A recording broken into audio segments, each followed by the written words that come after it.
I don't know. I thought it was Ready? 9 somehow, but 8 sounds good to me. We like that. We're going to get started with the Tax 5 mixed-use zone project. This is a continuation of our work session. So this will be work session 3, I believe. Catherine Schultz will be calling in and will be on the phone for this work session.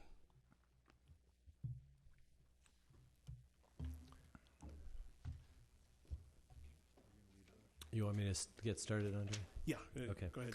Right. Good evening. My name is Eric Engstrom with the Bureau of Planning and Sustainability, and with me is Bill Cunningham and Barry Manning, project staff. Just to provide a little bit of bridge from the last topic, there was some mixed-use map testimony in that hearing, and so we will be coming back, as we said, with a list of our recommendations in response to that. Tonight we're going to focus on more of the code issues so that we can get to work bringing an updated version of the code proposal back to you, and our target for that is August 9th.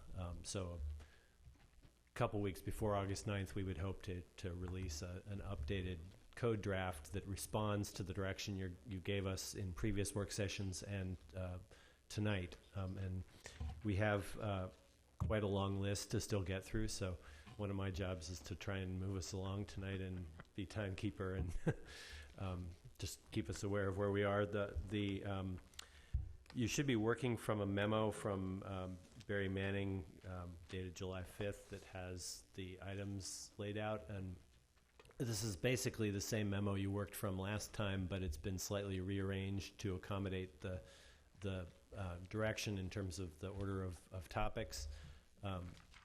So we're going to work from the memo in terms of a menu of recommendations from staff and some other options. We'll use the PowerPoint to help provide additional visual support occasionally, but just want to make sure you've got that memo in front of you. The list of topics for tonight is on page 2 of that excuse memo. me just one second. Yeah. Andre, Kat's on the phone.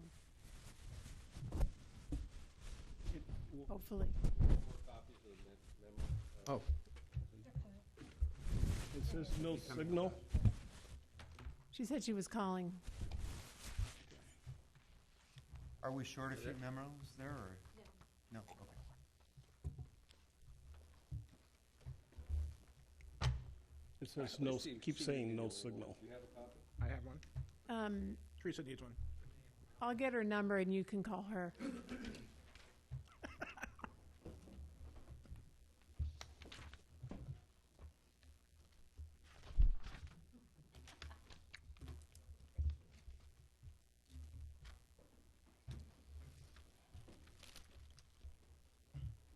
Go ahead and we'll. Okay, so as the memo is being passed out, again, the topics for tonight are on page 2. The commission leadership requested in a discussion with them, I think it was a week and a half ago or so, that we lead off with some where we are with the division design initiative recommendations, because that was a topic that we had some recurring testimony on, and a number of commissioners expressed interest. We will so we'll do that and then explain how that weaves together with the rest of the topics. And again, they're not quite in numerical order because we've shuffled them around, so we'll just try and be clear as we go of which number we're talking about, and but they are in the order that we're going to take them on. So the Division Design Initiative topic is on page 3. So I'm going to have staff, if you give us the signal that you're ready to go, we'll have staff start going through that. Okay, do I go 9?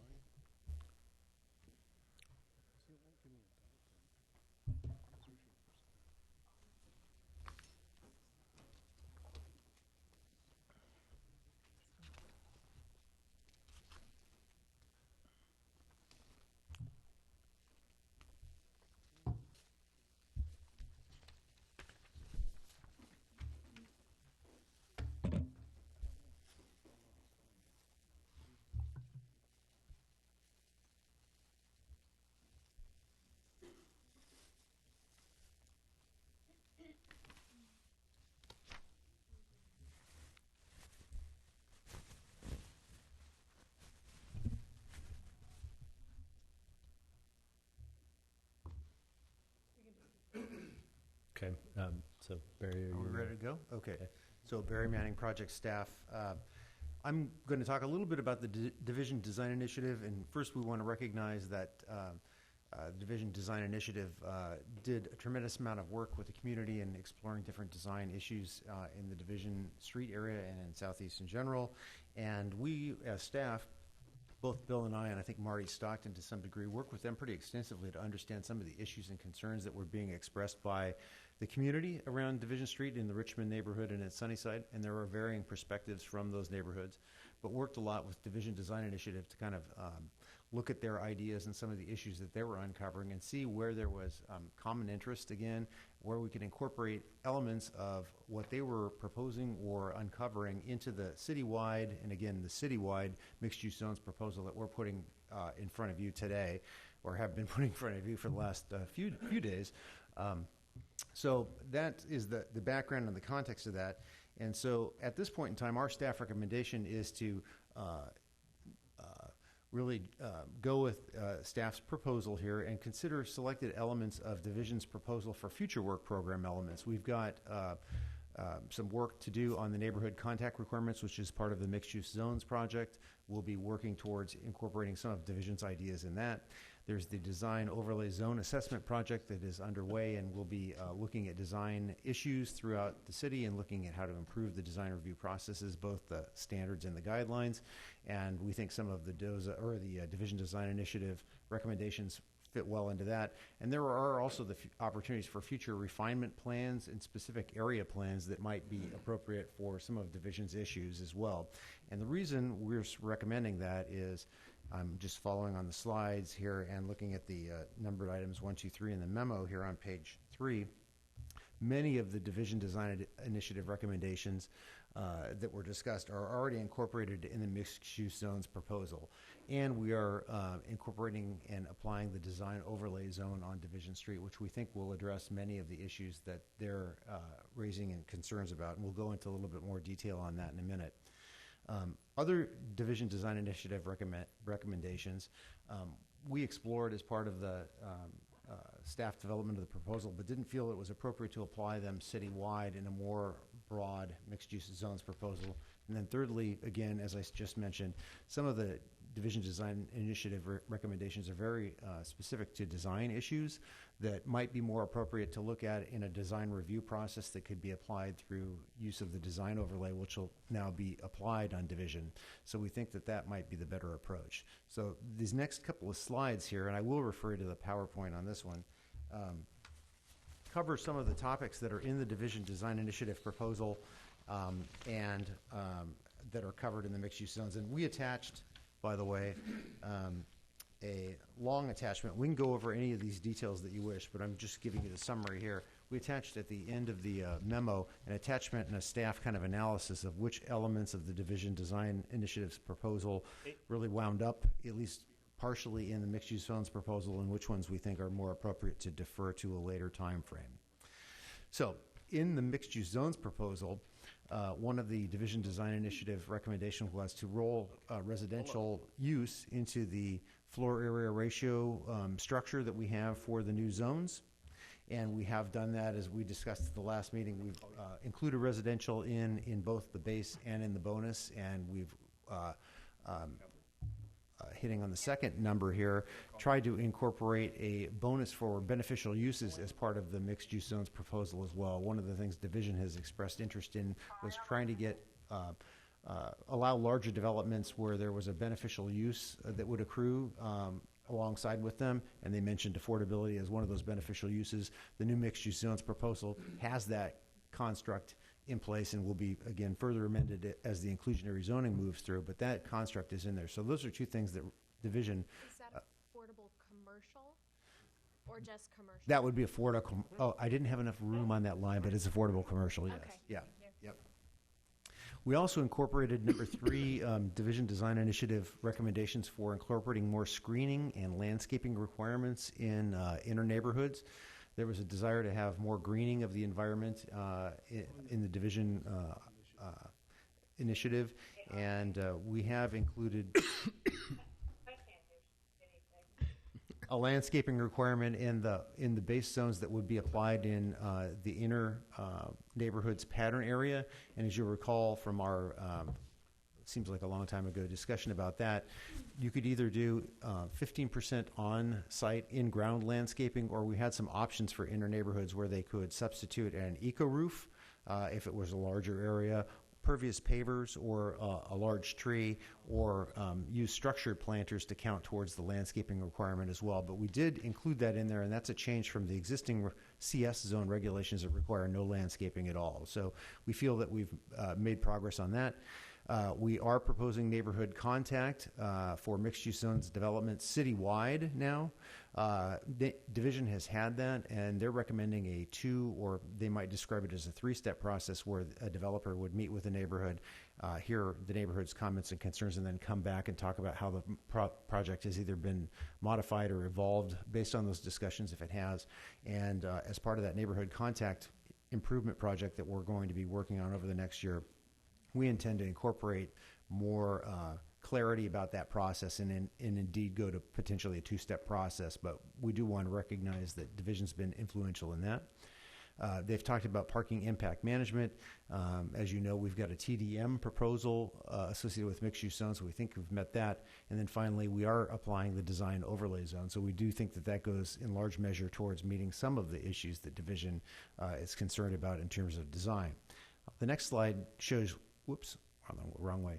The things that we really, that the mixed-use zones proposal doesn't fully address. And these include things like the Division Design Initiative, really the scale of development that they would like to see on Division Street and in some of the other southeast neighborhoods is more of a 3-story building scale, frankly, or lower. They're not terribly amenable to the 4-story buildings that they've been seeing. They feel that they're a little bit imposing for the street. So one of the things they've asked for is a step back at the 4th floor. So really a 3-story kind of street wall and pushing back additional floors, whether it's a 4th floor or a 5th floor that might be allowed through the bonus, back from the facade before they step up.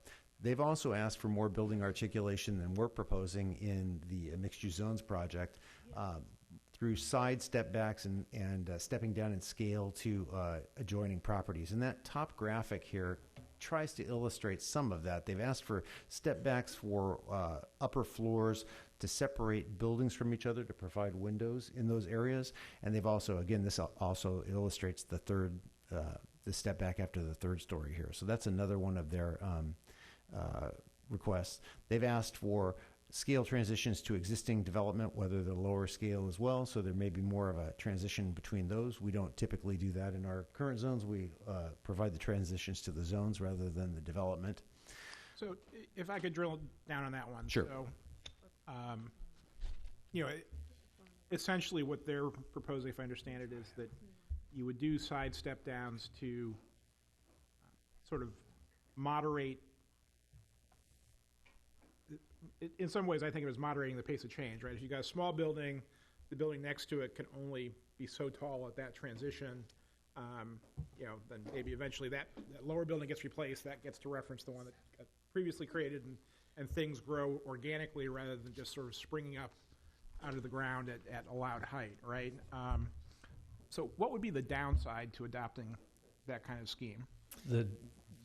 I want to try and maybe offer a process suggestion here, which is our intent was to do a pretty quick summary of this and move to the to go over the 2 big topics that we actually have recommended adopting, which is the rear and front step downs, before we get into the details of this. So we'll have somewhere to discuss the things you didn't adopt. And we'll come back. Yeah, I wanted to come back to this slide after we hit I'm happy to bookmark that. the 2 big pieces. Okay. The short answer maybe is the downside is you end up with that kind of graphic at the top with sort of strange slices between the buildings, design-wise. With buildings that are stepping down to adjacent existing development, which may, again, change and create a new paradigm for that area and a new scale that one could have responded to but doesn't have the opportunity to anymore. And with the loss, with a step down on almost all sides, you end up with kind of a pyramid-shaped design, which is not always attractive.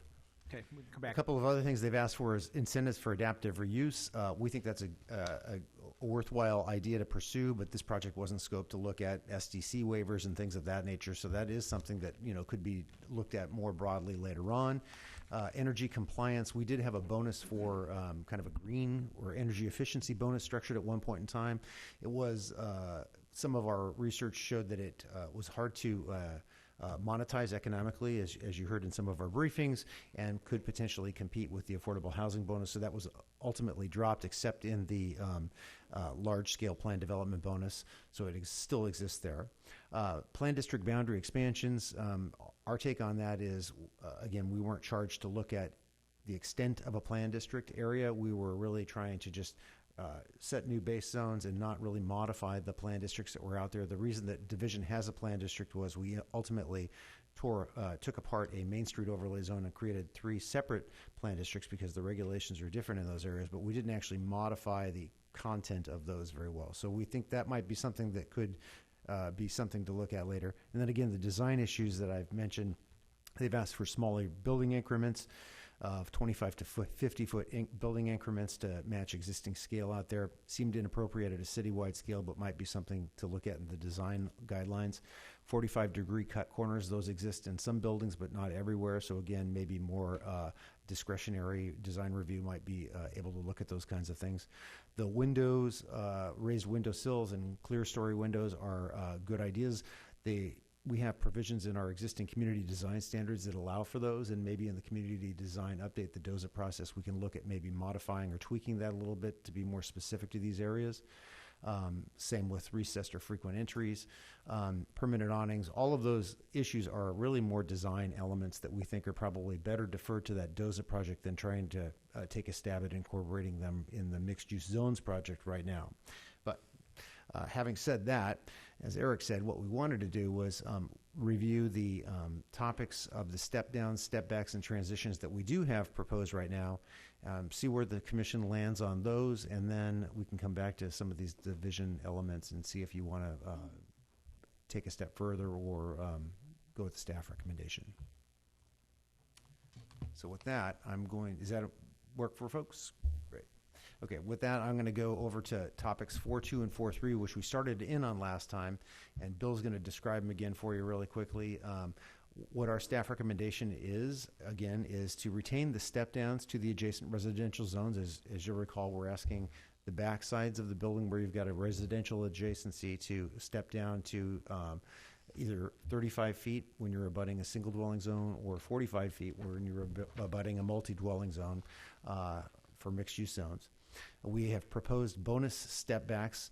So when you get bonus height in the CM2 or CM3 zones, you have to push that top floor back so that it doesn't end up creating a taller street wall in the CM2 and CM3 zones. We are recommending retaining that.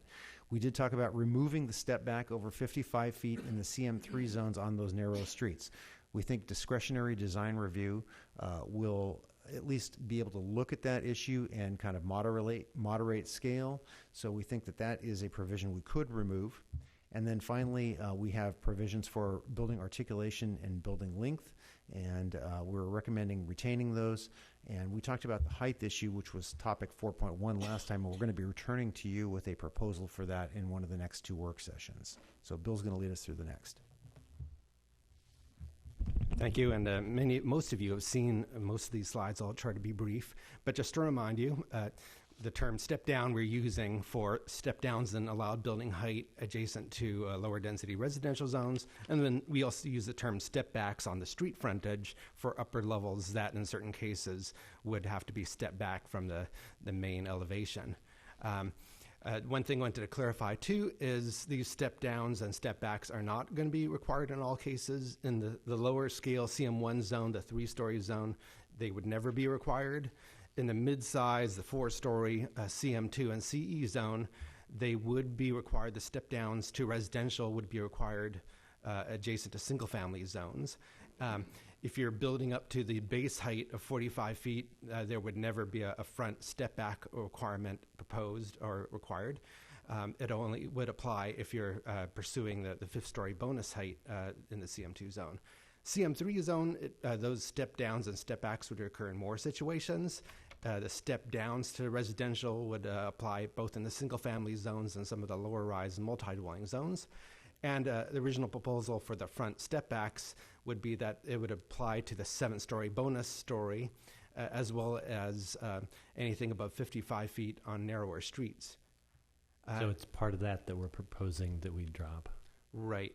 And just a few slides to remind us, this did come from early community concerns about the scale contrast in the more intense zones when they're adjacent to lower density zones. Currently, most of our situations allow a full 4 stories of height fairly close to the residential zone.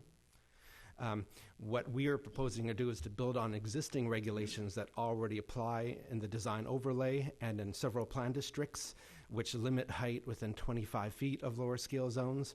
As Barry mentioned, that would be a limiting height to 35 feet or 3 stories adjacent to the single family zones and 45 feet adjacent to the 4-story multifamily zones. One thing I should note is in these step-down heights, we've always stepped down to the allowed height, not the existing structure's height. In some cases, what's existing may be a 1 or 1.5 story building, and the step-downs have always been to more of the allowed height situation. And to remind you why or where this step back for the bonus height came from, there's a lot of community concern about the scale now that we're actually seeing a lot of 4-story buildings built on our main streets. And Division is not an atypical width of Main Street. It's about 60 feet of right-of-way. A lot of community members, not just Division, were concerned about the 3-story scale. Staff was not suggesting a requirement for stepping back at the 4th-story. But when it comes to the 5th-story bonus height allowance, there, in response to the community concerns, our proposal was to really retain that maximum 4-story scale right on the street frontage, and anything larger would have to step back to retain that 4-story street wall. And another concern related to the scale was about solar access. And in our modeling, we're looking at various times of the year, including what's illustrated here, which is the spring and fall equinox, the mid times and of those periods, and a 4-story scale on an east-west street where you have the greatest solar access impacts. Typically, you retain that solar access during the equinox on all 4 stories of the north side building, and even a 5th story, if it stepped back, would retain that solar access as well. Some question that's come up in testimony was, why are we calling for a step back only on the transit corridor frontage? How about the secondary streets? Most of our mixed-use zones are arrayed along the lengthy corridor, and because of some of the costs related to the step backs, the estimates were that step backs could add 2 to 8% additional costs for each floor where they're applied. We didn't want to require the step back on every frontage, just the primary transit frontage. The proposal for the CM3 zone, the large-scale zone, where we were proposing on narrower streets that anything above 55 feet step back, we are reconsidering that and suggesting in response to some of the testimony and discussion that we would not require the height above 5 stories to be stepped back. And a big reason for that is in the zones that allow the larger than 55-foot high scale, they all come along with the design overlay, and you must go through a discretionary design review procedure if you're building anything more than 55 feet. So the thinking we have is that addressing context, addressing scale for anything above 55 feet anyway could be addressed more flexibly and more context-sensitive-wise through a discretionary design review process versus embedding it as a base zone height standard. One topic we did not discuss was our proposed facade articulation requirement. This is another measure intended to respond to community concerns about scale, and this was seen as a tool to better manage the apparent scale and bulk of buildings. And what the proposal does is, for example, the CM2 and CE zones, it would not apply for any building up to 35 feet or 3 stories. But if you're going beyond 3 stories and you're a fairly wide building, you would have to articulate 25% of the facade. In other words, 25% of the facade elevation would have to be offset from the rest of the facade plane to establish some variety. In the CM3 zone, that facade articulation requirement would not kick in for buildings under 45 feet. So you could build up to 4 stories without triggering that requirement, and you would also have to be a somewhat larger building approaching 100 feet wide before the requirement triggered. Yes. Bill, for the standard here, the 3,500 SF, is that square feet of facade? Yes.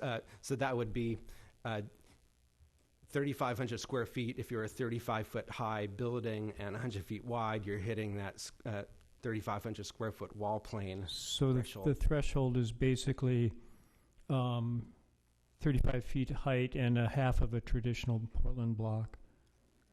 Yes, correct.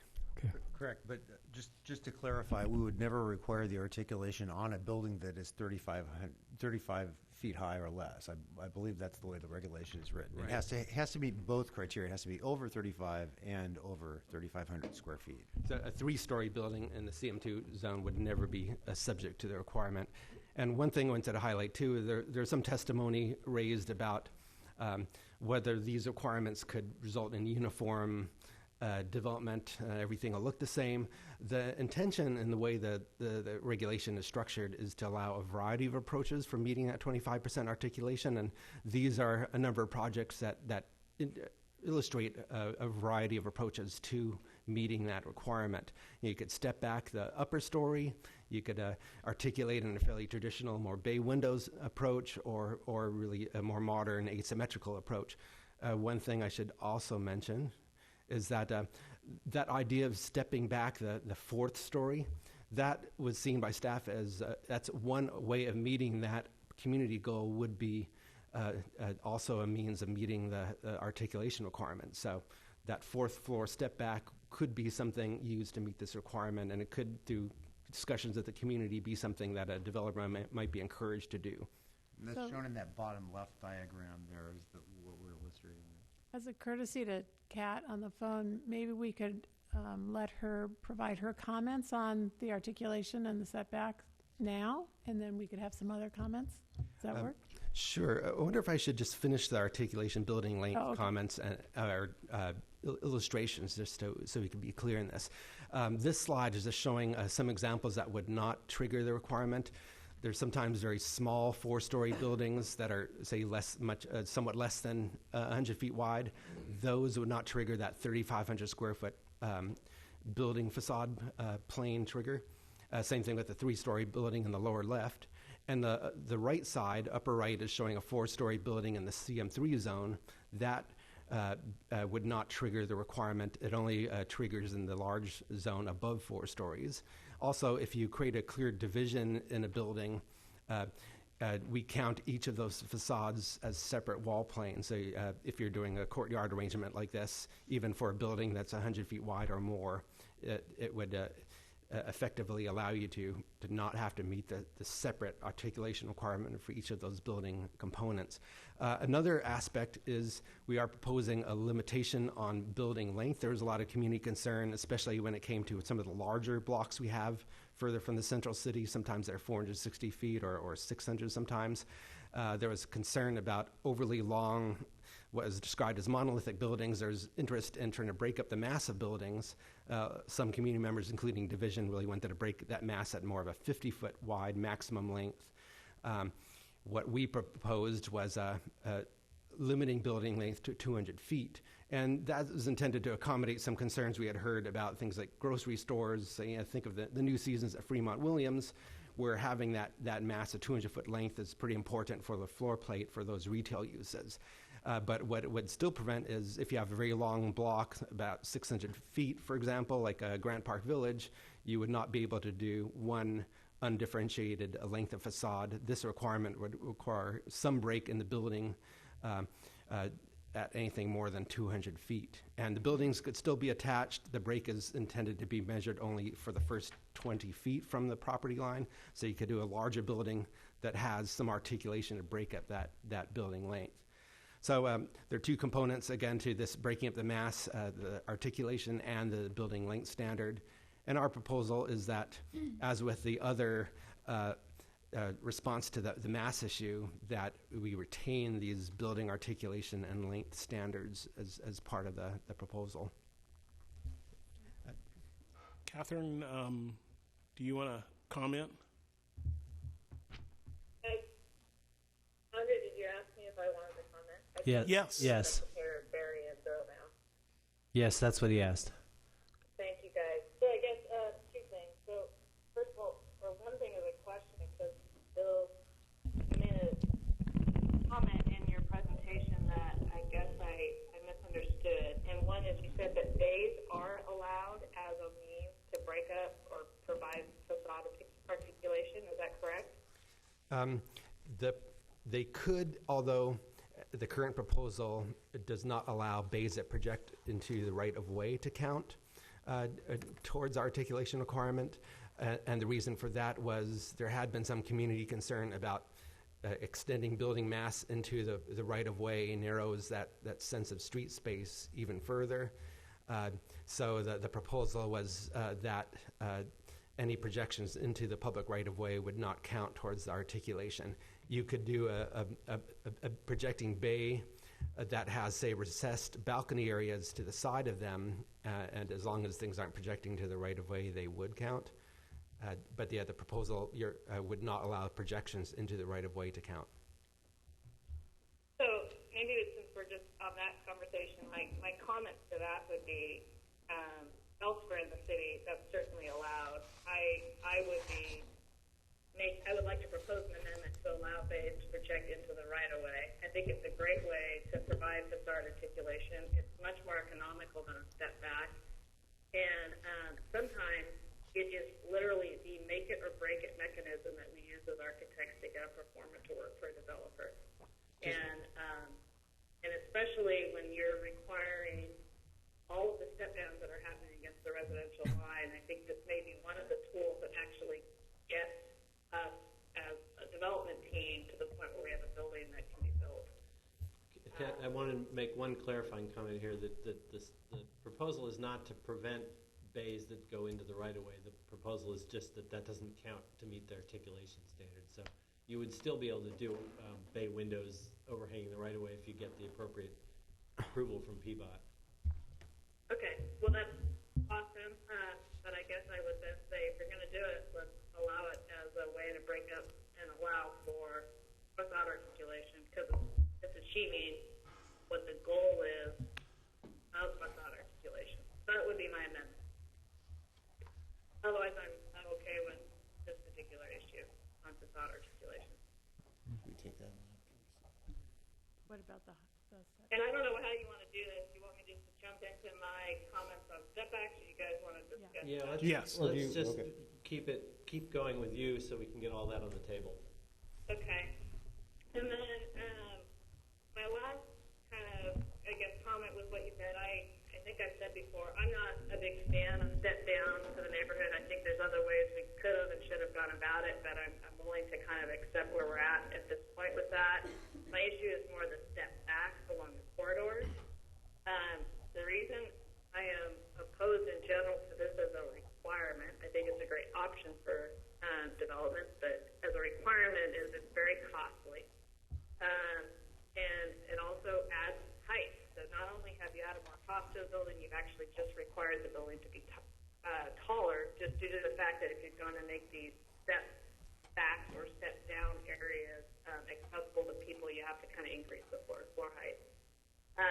I also think it's a very awkward aesthetic that we're setting up along these corridors. If you can imagine, we keep looking at all these images where just one building is being stepped back, but if you were to look down a street and both sides of the street have this aesthetic, it's just odd. It's not something we've seen traditionally in architecture. It's okay as a kind of unique expression, but to kind of force every building into this, I guess, formula, I'm a little concerned about. So, and the other thing on the solar access that I'd like to kind of put out there is, I think I don't know if your slides are numbered the same, Barry, still as what I've got in front of me. Are you dialing into the solar access slide? Yeah, so one is, I mean, if you look at, you can start with 28 and then 29. So 28 is an image at looking down division. Okay, yep. It's an actual photograph. Yep. And what you're going to see there is the unfortunate thing with division at this point in time is we have really young, immature trees. So we're getting a situation where the streetscape does not today look like it's going to look like because these trees are so small. And once those trees mature, and if you go to slide 29, you can kind of start to see it in the middle image where we're seeing the 6-story building on a 60-wide street. The shadow line starts getting blocked by the mature tree. I don't think I have that slide in the deck right now because it has changed a little bit, Catherine. I was able to show what would have been slide 28, but I'm not sure I'm finding slide 29. So slide 29 was your CM3 front step back along narrow streets. Did you pull that? That's it. Middle one there. This one right here? No, I think that's what she's talking. Are you talking about the ones that have the cross sections and with the different street width and building heights? Well, its title was literally CM3 front step back drop from proposal. Yep, that's it. Yeah, we have one with diagrams, not photographs, but we can give you a sense Yeah, of that. it's a diagram. Okay. In the middle diagram, it's a 6-story building on a 60-wide street. And you can even see from your proposed shadow line that the shadow's hitting the tree, because that's in realistic circumstances what's going to start happening. I think I'd also like to point out, and I think it's important to look at solar access issues, but we're looking at a very short period of time in the spring and the fall equinox when the sun, and it's actually going to be shaded by the trees, not the building. And yet, all other times of year, if you think about walking around downtown Portland, because I do it all the time, I'm sure many of you do as well, you can almost always find sun on a certain street. And it's just something ever evolving, and they're much taller buildings in downtown Portland. And, I have a picture I took, I wish I could show you all, looking east in downtown Portland. I had a 2-story building on my right-hand side and a 5-story building on my left-hand side, and I was completely in shade. It's the middle of summer. Had nothing to do with building height, but it had everything to do with the trees on that street. So I'm a little reticent to say it's all about solar access. I think that it's mostly about concern about building heights along the street. And when we start to step back, especially when we're looking at step backs for the bonuses, we're just getting to the point where we're kind of inhibiting the development of units, and especially inhibiting, if you take the step back combined with the step down, any of that bonus area or affordable housing units getting built, period. It just starts to become too costly. Some units will get built, but we're not going to get a lot of them. So that's kind of my opposition in general to, like I said, step backs along corridors. And my amendment would be to just get rid of them completely. My understanding, though, this is Barry, I just wanted to clarify. So you're suggesting that, but you were talking about the step backs for the bonuses along the corridors. You were okay with the rear yard step backs to the residential areas. Is that correct? Yeah, I would say the step down, I get it. I get the scale transition. Well, I'm not a big fan of it. I'd leave that. I just want to make an amendment to get rid of step backs along the corridors. So, comments? Other comments? Go ahead, Eva. Thanks. I tend to agree with Catherine, especially the tree maturing thing. That becomes a visual anchor, less than the top of the building as they mature. I'm not a big fan of the step downs and step backs because I can imagine some awesome looking buildings that I think neighbors would like that would not be able to be built under this set of rules. And because I think there's other ways of providing a trade-off to provide the solar access. If you have a taller building at one point and it drops down maybe significantly somewhere else along the street. And it feels like maybe a regulatory tool might be to draw from these feel like community design standards for mixed-use buildings to me. And I wonder whether, maybe this has already been hashed out before, in a design overlay in the residential areas, you can do a community design standards and you just meet the rules. or you propose something different and you go through the discretionary process. Is that the way DOZA is shaping up for this area? Because if it is, then maybe we could say, if you just want to go prescriptive path, you can just build it with these step backs, or as an alternate, you can propose something very different, but you're going through a design process in exchange. So maybe someone could help me out with the interplay between those processes. There's sort of three layers. The base zone has the thing that applies to all mixed-use zoning citywide. Which is what we would be working on here. Which is what this project is about. The DOZA will be looking at the community, the design process overall, and then an adjunct project is to overhaul the community design standards. Those standards, you correctly described, it's a duality. You either meet the standards or you go through design review. Those standards sit as a layer above the base zone, but they only apply where there's a design overlay. And so to some extent what we're talking about here is what's the basement standard that would apply citywide regardless of whether you have a design overlay. And then with DOZA and the community design standards, we would discuss should anything be different or more specific in that situation. So could we propose to shift the step down, these two items for 4.2 and 4.3 into the community design standard discussion? So they're not part of the base? You could. The impact to that would be they would only apply where there's a design overlay. So a lot of neighborhoods would be left out of that then. Gotcha. But division would be included at this point at least. Division would be included. So maybe you could, if you know off the top of your head, more or less where the design standards are currently. I mean, there's 14. How many different neighborhoods are currently? It applies to a lot of the Albina area, where we did the Albina plan in the 90s. It applies to the Northwest District, Multnomah Village, Hillsdale, Southwest. Where it doesn't apply currently, the proposal is to expand the D-overlay to the inner southeast main streets, but places that would stay outside of the D-overlay would be, say, like Foster or Stark and Montevilla, a lot of the further out corridors, or even Woodstock, or right now we're going to discuss it, but Selwood Moreland does not have the D-overlay. But what we heard in our process was that these scales about transition aren't only concerns in those innermost neighborhoods that already have the D-overlay. Other areas also had similar concerns. And so one reason we're looking at having it as a base zone is to be responding to a pretty widespread concern that definitely went beyond the places we typically apply the D-overlay. Eli, one twist is that if you make the choice to go into discretionary design review, you are allowed to modify base zone standards. So you could get approval through that design review to depart from these. Okay. That's the nature of design review, is you get to modify base zone standards. Yeah, but as somebody who's been in front of design review oftentimes, I can tell you they typically do not allow, these days with this current commission, base zone modifications, and not only that, they tend to be even more restrictive. They require additional setbacks than what you're seeing even by base zone. Michelle. So if you're not in a design review area, can you get an adjustment? Yes, you can. Okay. Other questions, Chris? So, struggling with a couple things here. One is, I don't think this commission has had a briefing on what DOZA is about. So, I'm being asked to rely on a process that I haven't had a briefing of what it's trying to do. So that's a little challenging to me. And then to the side, I guess we're saying step down to the side. Is that the term we're using, or?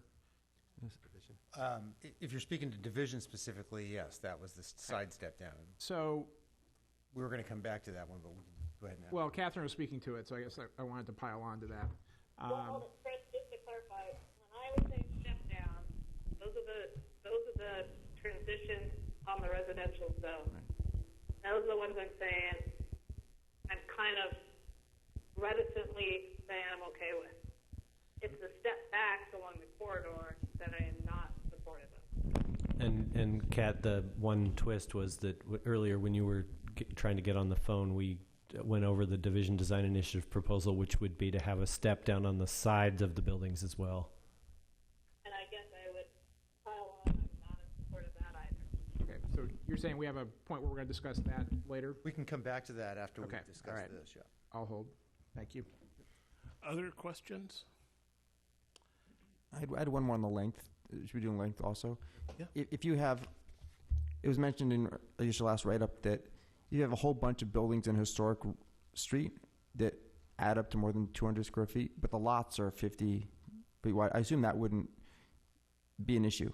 Trigger that. Okay. It's just within the same building. Other questions here? Gary? Under current code, are building articulations required at all, or is their existence just a question of that's what the designer wanted? Yeah, they're currently not required. It's really more, pardon me? Oh, in some plan districts, Bill mentions, but I don't think they're expressed the way we've expressed them. They're done through other means, but they're not required in the base zones currently. Some of the existing ones are the result of design review skirmishes, if you will, but and discussions, but generally they're not required. So just one other thing, just for context, for some who haven't been involved in it all the time, is using the design overlays only instead of having a base zone would add significant additional costs, because every project would have to go through, and y'all got this, I just wanted to make sure that y'all had this, that if we were to throw this aside and just use the design overlay process, it would be very hard to get things through in a timely manner to significantly have that in every part of the city. The flips, and currently a lot of the city, including East Portland, doesn't have design overlays. So it would mean expanding it, if we were going to expand it and do this on a one-by-one basis. That's pretty much what, my understanding is, what San Francisco does, so that every building that comes through has to do this entire process, and it takes a couple of years to get, through the process. So there's something in between, potentially, but I just wanted to give you sort of the bookends. Yeah, good. Quick question. Is this setback? So that's the front of the building setback? Or is that the step back? That's the setback. We're calling them step back. Is that working in other cities? Is it a part of other design codes, or is this sort of a response to neighborhood concerns about walls of buildings on Division and streets like that? It's happened in some cases. In the Hollywood district, for example, there are requirements for stepping down to some of the lower scale zones. On this slide, the project on the right image was subject to a step down requirement. So there they did the 4 stories and then step back the 5th story. And then the left, that's a project where they have a 4-story street wall, and then there's a 5th story stepped back, and that's a Northwest Thurman. So there have been projects that have done that. We also did some research, or we had a consultant team, Diet and Bati, do some research on other cities. We saw, some cities did employ these types of things, and I think Bill had some evidence that Toronto did some building height relationships to street width relationships that resulted in step backs in some cases as well. So we have seen it done in other places. Did that research also look at the cost for development and associated with those step backs and additional design requirements? We didn't look specifically at that in that research, no. But we did ask our architectural team that was part of the consultant team, DECA, to estimate the cost of some of those step backs. And as Bill said, it was 2 to 8% per floor, I believe it was, in cost to add those step backs.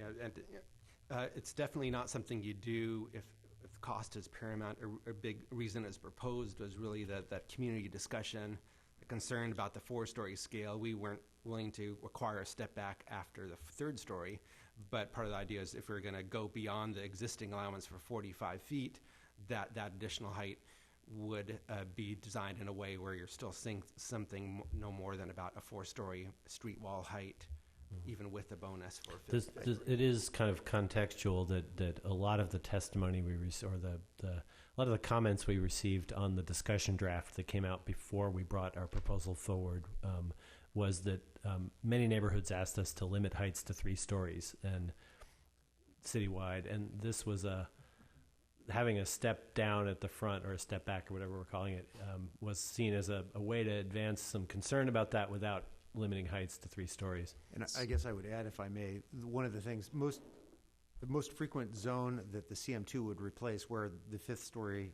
is an option for some areas are places where we have existing height limits of 4 stories and no more. So this is introducing a taller building into the area, and we felt that this was, again, some way to kind of address the community's concern about the existing scale, let alone the additional scale that the 5th story might add. So how does this link to the economic development study for affordable housing and how high you had to let the building go to make it cost out? They assumed these step backs into their cost modeling, is my understanding. I'd have to call Tyler, who's not here tonight, to get into the weeds on that. But my understanding is that they worked these step backs into their economic modeling when they did those assessments that we talked about. So, can I quickly jump in there? Yes. So my my review of your cost analysis was that the structure, I think, is included in that, what do you say, 2 to 8%. What's not included in that cost analysis was the extra cost for taller building heights if you're going to make the step down or step back area actually accessible. So you have to pay for more building facade, and then you also have to pay for an additional expensive roofing system to allow somebody to get out and access that area that's been created now. So that is just something to keep in mind. I do not believe any of that is quantified in those numbers. So I have kind of a question along the affordable housing. So if you eliminate the step backs, I'm going to say step backs in CM2, CM3, and then over the CM3 over 55 feet, if you just say by right you have that, how does that affect the bonus system that we talked about on affordable housing? So when and how does the bonus system then in those 2 zones, which are going to be, and I'm thinking of outer east really, of how does that work? The same bonuses would exist. You would just you would be able to use that bonus closer to the street in those upper floors. So there would be, looking at using the same economic model, there would be more bonus area. Well, the same floor area exists, so that you aren't gaining any floor area by changing this. But as I think Kat is arguing that floor area would be cheaper to build, so it might allow you to build more, or it might allow you to have a different price point. If it's cheaper to build, theoretically, CM2 and CM3 could have a, looking at the economic model, but if the price of the building goes down, the bonus could go up, theoretically, that they looked at. Better feasibility, essentially. More feasibility that would extend that graph out on the axis, correct? I think that's correct, yeah. So, okay. Can I jump in a little bit? Sure. Go ahead. I could only hear about half of what Andre said, but my concern is what happens is when you step back that building, it's kind of complicated, right? Because you're building stacking. So think of corridors in high-rise buildings. And those corridors, especially in wood frame buildings, need to stack because we use those corridors as a structural system. So when you then bring in the facade closer to that corridor, it means instead of having a long, narrow unit that goes from the corridor to the outside face of the building, I have to turn that unit horizontally on its side to be able to fit the width due to that step back. So I'm losing units with every one of those step backs. And you do not want to shift that corridor because it's another big, huge structural cost and implication because that needs to just go from top to bottom vertically to have the loads transfer. So that's kind of where I kind of keep struggling is like, here we are trying to encourage affordable units with this bonus option, yet I'm not able to maximize my units because you're forcing me to do the step back. And not only are we forcing it on the corridor side, but we're forcing it on the residential side. And the residential side is a lot deeper and has forced you to move that corridor closer to the street due to the depth of the step back on the residential side. And so you just kind of continue to eat away at the amount of units that you're able to achieve through that additional top bonus layer on the affordable unit. And now it just kind of gets more and more economically infeasible. So Okay. At this point, any last comments? So if you can go back to the recommendations, Barry. So I think the recommendation on the table basically is to eliminate the CM3 step back, and then you have an additional request on the table to eliminate the other step backs as well. On the CM2 and CM3. I think Right. So Catherine is suggesting let's we go, see the top. first one, Right, retain the- step downs adjacent to residential zones. Is everyone kind of okay with that? Yes. If anybody not okay with that? Okay. So that one's- And again, these are just recommendations. Staff will come back with final language around it. Before you go on to the next one thing that might be helpful, and we can get a feel for where you are in the next couple, but is we could come back with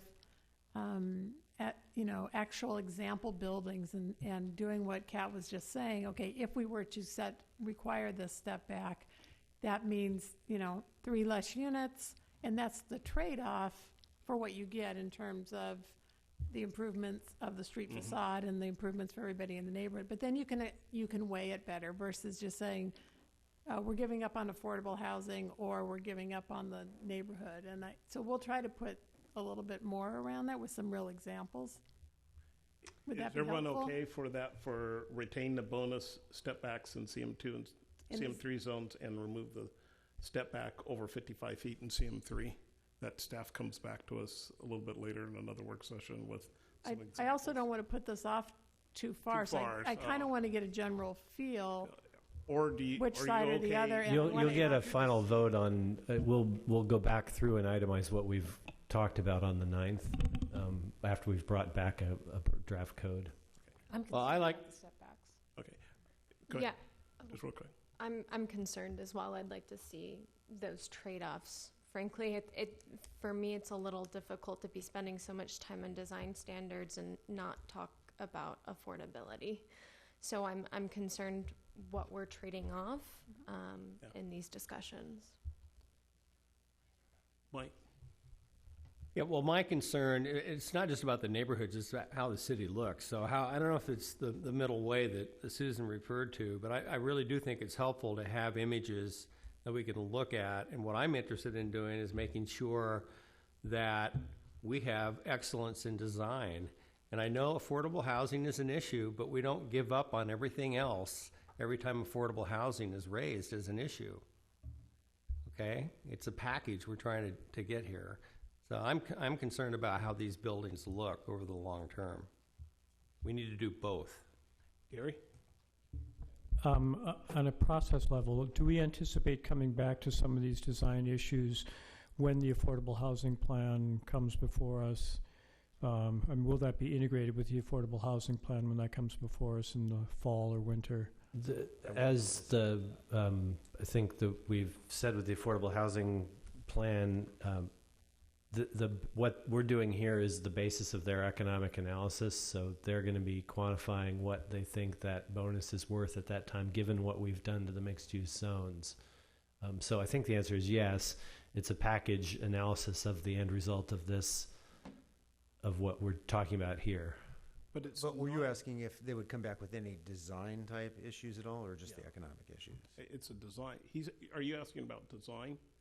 Well, design has significant implications for cost, and cost has implications for volume of housing that you can produce. So I'm just wondering, do those issues fold in, or do you anticipate those issues will fold in to our later discussions around affordable housing when It'll come up the master in plan emerges? It'll come up in the DOZA discussion, especially the design process relationship to cost. The inclusionary housing piece is quantifying the economics of. They're asking the planning commission to weigh in on what the community issues are and what the feasible design would be, and then they're going to examine those cost implications and return. But I would say that the basic form is going to be set. I mean, our intention was that the basic form would be set in this process and probably not revisited in the inclusionary zoning affordable housing process as it moved forward. So, That's a baseline, yeah. So if I could jump in,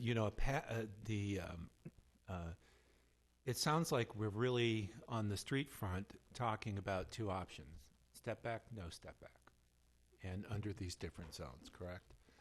And so we could calculate the marginal difference, between that.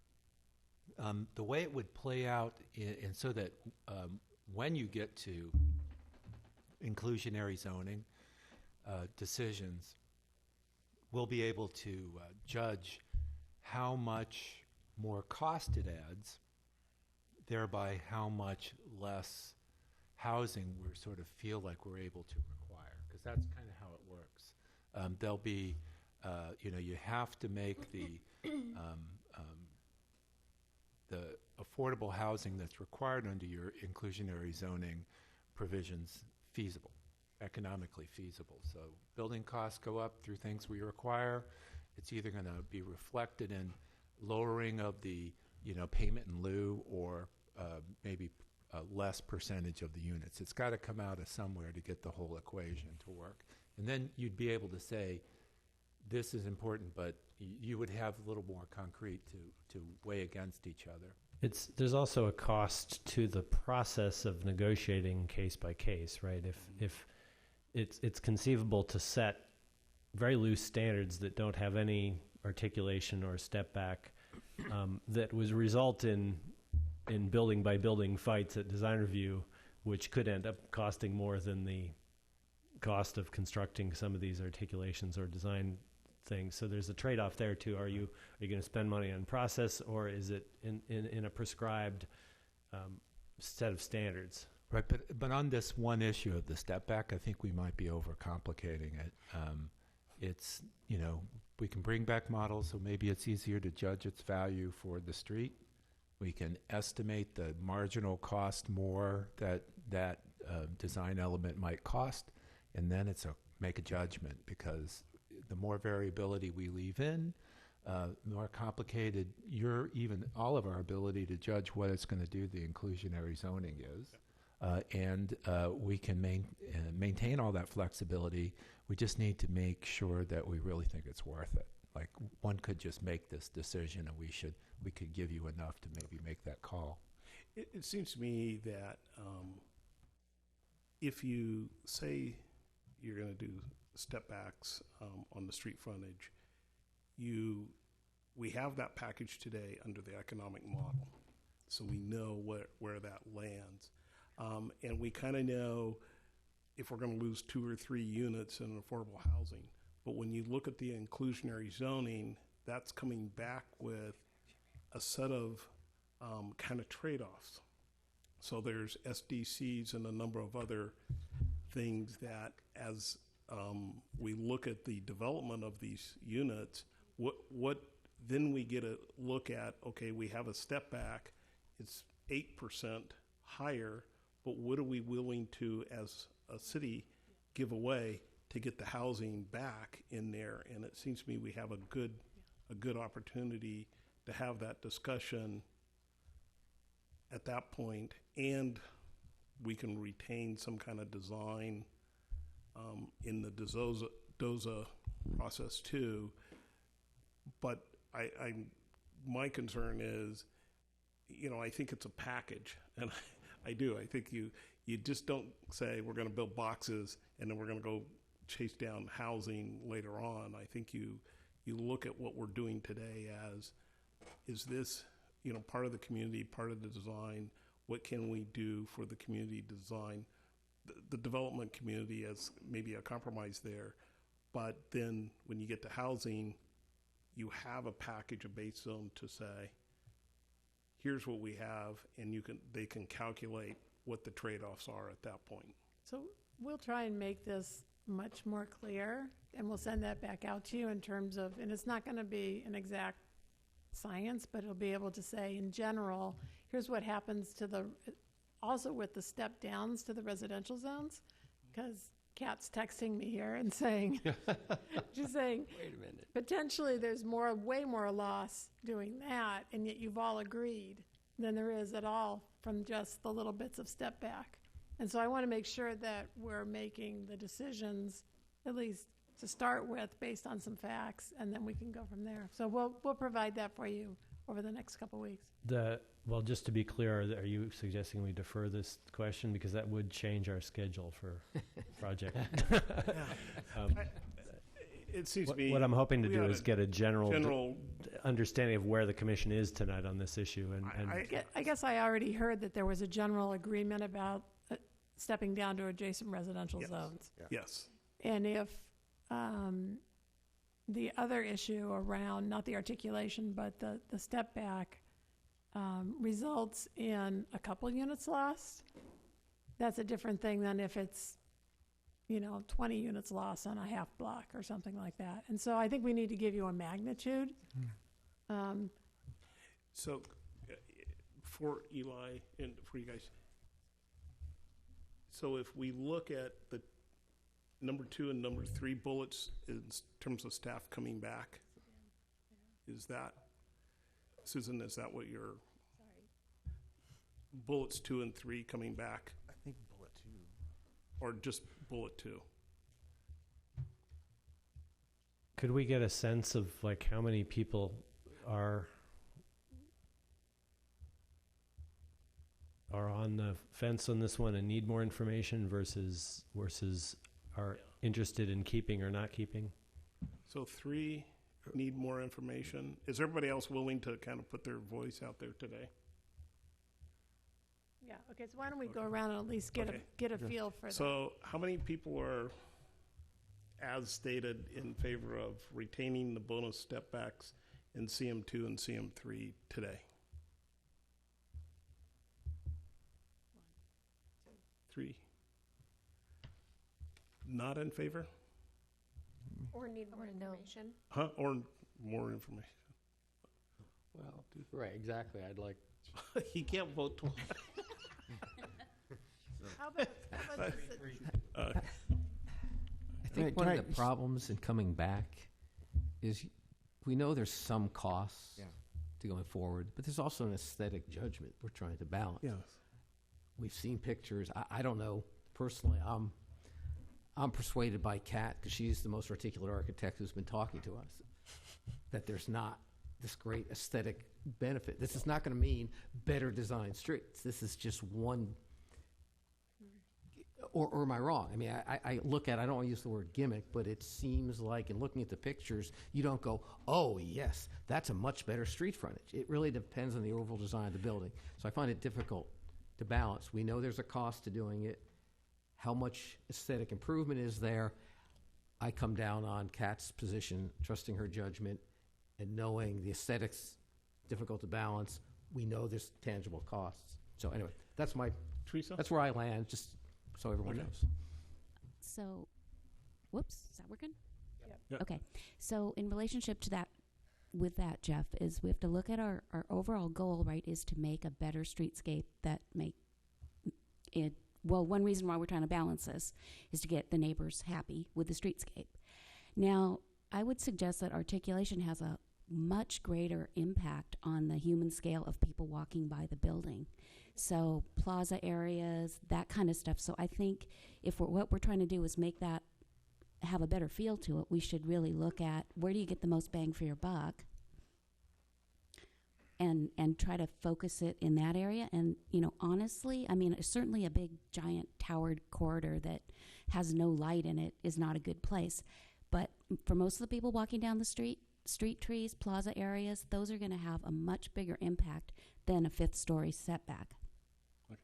Mike, and then we need to. Yeah, I absolutely agree with that. I just wanted to say I'm not wedded to this step back. I want good design, and if there are other ways, and I'd just like to know what those other ways are, and certainly planting trees. And I know that there's a huge debate going on right now in the city in terms of how much space do you need between the urban forester and other folks in the city.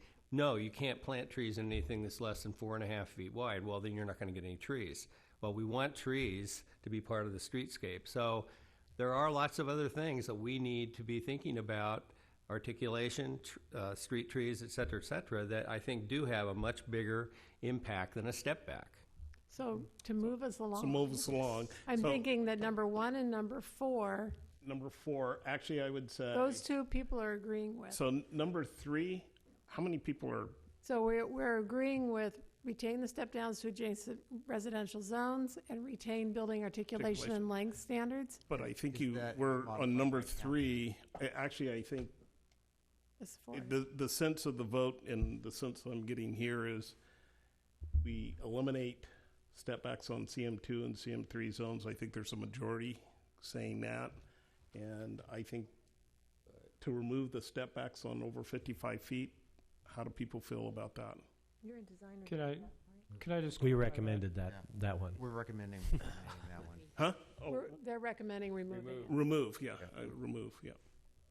Yeah, but the rationale for that is that those buildings are subject to discretionary design review anyway, right? Right. Automatically, yeah. Particular wood, yes. Yeah, so So are we okay with number 3? So I think you have your direction on all 4. I think the one thing that might still be out there is the articulation, whether or not bays into the right-of-way count. Yeah, that right was now, Catherine's as we've amendment. done it, it isn't. And the logic there was the standard was trying to prevent sort of buildings that lean out into the right of way. And, you could change it to say articulation, bay windows over the right of way counted. It would just maybe have a slightly different impact. So Kat had put that on the table. Any comments, questions? Well, I just have a general negative reaction to impinging on the public space in the right of way, personally. I'm not an architect. I would be hesitant to do that without getting PBOT input.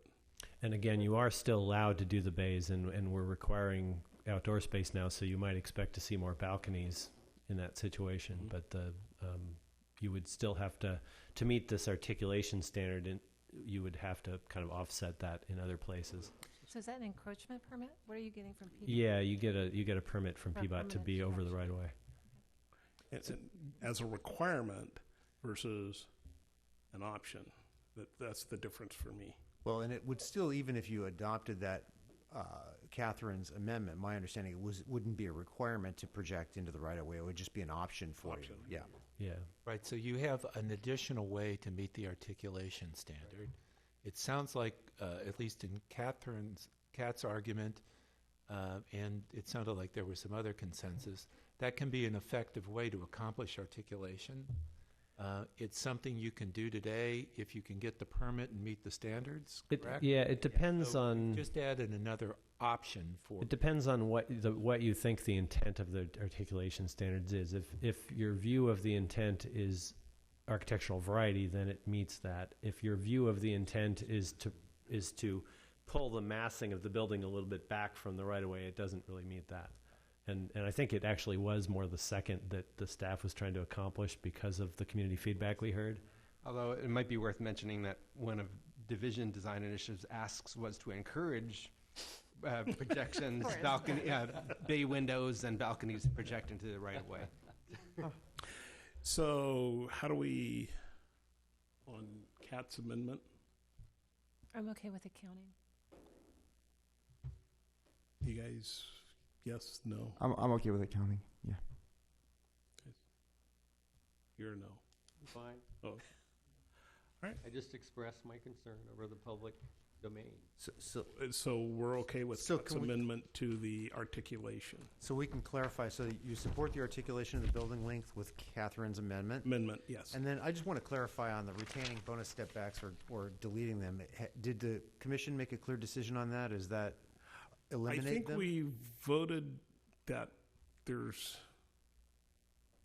people wanted to remove it. Remove it. I just want to clarify that and make sure. Why don't we, all the people that want to, Can I ask the staff a question on this? yes. My sense is that there's a huge amount of commercially mixed use zone that is half block. Like, Correct. Yeah. okay, so what's going through my head is that that's a large area of this zoning, and to have to step back on both sides of the building seems like a lot. So in deferring to one interest or the other, I'm more inclined to defer to the interest of neighbors behind than to the street out front, because streets vary enormously. So that's my thinking. If I'm gonna flex on one way or the other, I'm more likely to flex to the neighbors behind with a lower density zoning than I am to the street. So I'm thinking like it's a lot for a building to bear. If the mixed-use zone applies to every commercial, every top of buildings have a cross-section like this, that's an expensive building type, and I'd rather not voice that on such a large number of lots. I think that's where we were. That's where we were. Okay. So that's my argument for saying not to the You're going to drop. One more time. How many people Okay, sorry. are willing to retain the step backs in CM2 and CM3 zones? Raise your hand. Retain or remove? Retain. We'll just want to see if there's support for that. Okay. No. So how many people want to remove the step backs in CM2, CM3 zones? Raise your hand. Okay, we got a majority. Okay, and well, I'm going to assume Kat's there because she. And you'll get another final check when we bring you back the code. If you've had second thoughts, you tell us then, but that'll be on August 9th. Okay. Okay, so we want to swing back to division now and see if, go ahead. Somebody please recap what just happened. I can recap for you. So, yeah, the quick recap is. Somebody needs to be Eric or Barry because I can't hear the rest of you. Yeah, so the quick recap is that we retained the step downs abutting residential properties on the rear side, but the commission seems to be of a sense to remove the step backs on the front in all the zones. Keep the articulation standards, but I think they accepted your version of it that would allow the bay windows or right of way things to count. Well, thank you, everyone. So we're going to swing back to the division question really quickly if we can, as quickly as possible. So just reminding folks that, so for division, we had a number of other requests. They had requested, again, that we step back not only at the fifth floor, but at the fourth floor, rather. So 3 floors. They asked for side step backs, which are illustrated in that top image. Things such as energy compliance and design and other design issues. Stop there for a moment. So the things you just voted on, while that's fresh in your mind, the Division Design Initiative was essentially asking for more of the things you just rejected. So is there a continued sense that you also agree that that shouldn't apply on Division, or do you think Division should have a specific standard that's different from citywide on that step down and or that step back issue? I'm okay with having a design overlay, the same one that exists as proposed, as one way of addressing some of these issues. Yeah, I feel the same way. My main interest, we have a group of citizens that got together and really put a huge amount of work in. I'm really pleased that staff took it seriously and responded. And as long as there are other ways to achieve these objectives, I'm fine with that. And our meeting with them most recently was discussing the potential path through the community design standards updates and the guidelines. The uncertainty about that is that it is a future project. My concern is division, and I certainly applaud the community for doing what they did. But you have a whole East Portland that, if you look at design, does not have a D overlay.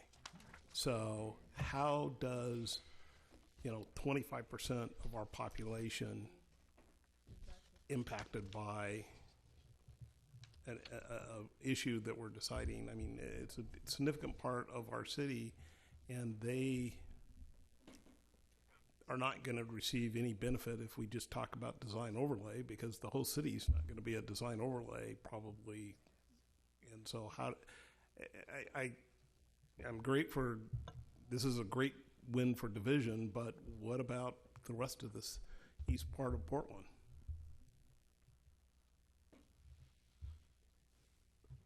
Yeah, I would echo that. It's, I guess the question, I know we're going to talk about where we've added design overlay and where we haven't and who still wants it, but what's the policy justification for who gets design overlay and who doesn't?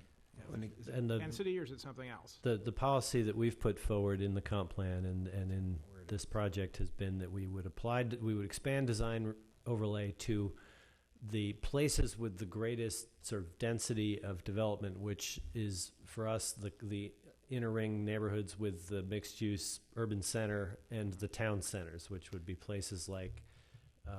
So Gateway and Lentz do have design review. Correct. They As already well as have it, but 122nd we'd be and adding Division, it. which is the Midway Center, and the existing areas along the Max Light Rail line along Burnside as well. So it's So not the- accurate to say East Portland doesn't have design. No, East No, Portland it's a has mixed pockets, bag, yeah. but our policy proposal is that design review should accompany those places with the greatest scale of allowed development. We have not recommended it in the lower density mixed use zones that are some of the more dispersed neighborhood centers that are not expected to have this intensity of development. So we have Selwood queued up for a couple of meetings from now, and that'll be an example of one of those lower density neighborhood areas where we didn't propose the design overlay, but it's being requested. So when we talk about Selwood, we have to remember 122nd. I'm just, there's an equity question here, Yeah. and I just want to propose it because we're, as a policy, I'm fine with division looking at, and we recommending it being part of maybe the DOZA project, but what about 122nd? What about some of the other lower areas? DOZA would look at those areas as well. I mean, DOZA is looking at the whole design overlay zone system. And DOZA may well find that we don't have a practical way to do that because it's a cost recovery system. I mean, I won't be surprised if even what we're proposing in terms of the districts is a challenge for us to do, but that's a study that's going to. It's not a promise to do it in DOZA. It's not a promise. The problem is when you look inner, it makes sense because you can probably recover the cost.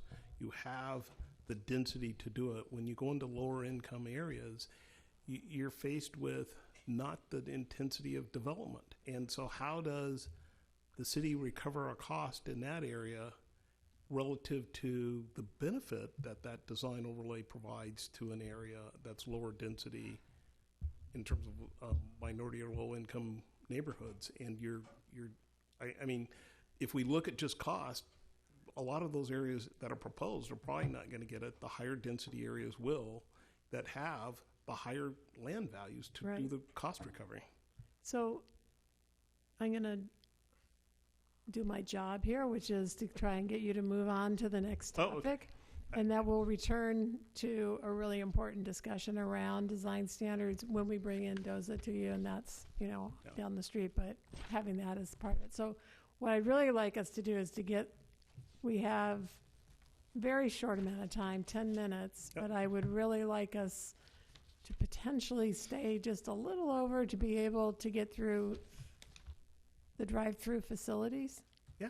So I have one quick DDI question I'd like to resolve if I could, which is one of the suggestions they made that made a lot of sense to me was for neighborhood contact, they had a suggestion for specifically what kind of drawings developers should bring that are actually comprehensible by the neighborhood. Is that going to get evaluated in some process at some point? I think we can do that, at least look at that option in the neighborhood contact update when we do those requirements. When's that happening? Next year. Yeah, we've told BDS that we're going to look at that in one of the subsequent projects, and our goal is to have that effective by 2018, but it's... Okay, I'm going to remember that. And he has a long memory. So so just to recap the division thing, we are going to look at doing these elements that they're asking for by and large at a later process through DOZA or something else. That's the agreement. Okay. And if we could get a briefing on what DOZA is at some point, I'd really appreciate it. Yeah. Okay. So we're going to jump over to topic 5, which is drive-throughs, quick vehicle servicing, which includes gas stations, Jiffy Lube, kind of quick vehicle servicing type uses, and the development standards around those. And I want to repeat one contextual thing here as a segue, which is there's kind of two tools for us to address the question of drive-throughs and auto accommodating uses. One is the first slide here, and what Barry will talk about first is what are we doing to the development standards in the code, and the second way is what mapping designations do we apply to different areas, because the different zones have different levels of accommodation for these things. And so we'll talk about the zoning provisions first, but then the second part of the conversation is, well, where should the CE zone versus the CM2 zone be applied? And that's I just don't want you to lose track of those two different tools. Okay, so staff's recommendation at this point on this is that, as we've just discussed and Eric outlined, in the CE zone, that would be the one zone that would allow drive-through facilities and quick vehicle servicing uses unfettered, I guess, so to speak. There'd just be an allowed outright development facility in that zone or a use in that zone. We're proposing, as staff has already proposed, in CM1, CM2, and CM3, which are the more mixed-use oriented zones, to allow existing drive-throughs and quick vehicle servicing uses, but prohibit new ones. So that's a bit of a change from what we had proposed in the proposed draft. The language in there was basically saying these are non-conforming uses, and they can be modified a bit, but they still have a non-conforming status. What our goal here is to revise the code such that it's clear that uses that exist now, pre-existing uses, are allowed facilities, whether it's a gas station or a drive-through or a quick vehicle, other type of quick vehicle servicing use, that you would be an allowed use and you wouldn't be subject to the non-conforming development standards as they would apply to that drive-through or that use. The biggest difference there is that if it's a non-conforming use, you can't really intentionally knock it down and then rebuild it later. If it's an allowed use, if we're saying if there's a drive-through now, drive-throughs are allowed, that means you can potentially completely scrape a site and rebuild it on that same site, as long as you don't wait too long. If you do that, so you're now an allowed use, your existing drive-through, you want to do a major remodel. Maybe you're tearing it all down.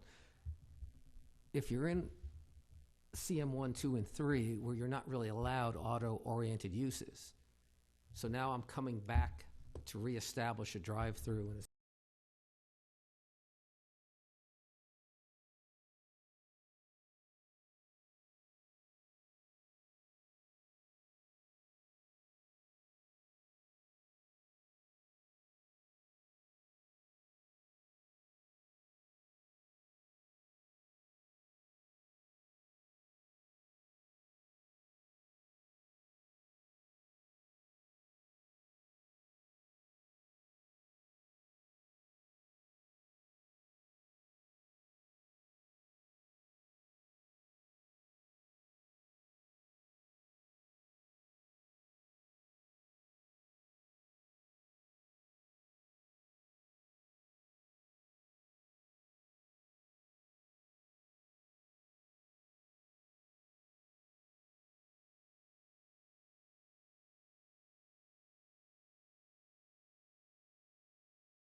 internally, and we've heard from supermarket groups, allow those types of facilities. We're going to try to distinguish them from drive-through facilities in that click and collect, from our perspective, are pre-order type facilities where a customer would come, park, collect their groceries, and then move on. It may include a window for pickup or not, and we're still defining that, but we want to try to clarify those in the code to make sure that those would be allowed, particularly, again, for larger grocers and other larger retailers.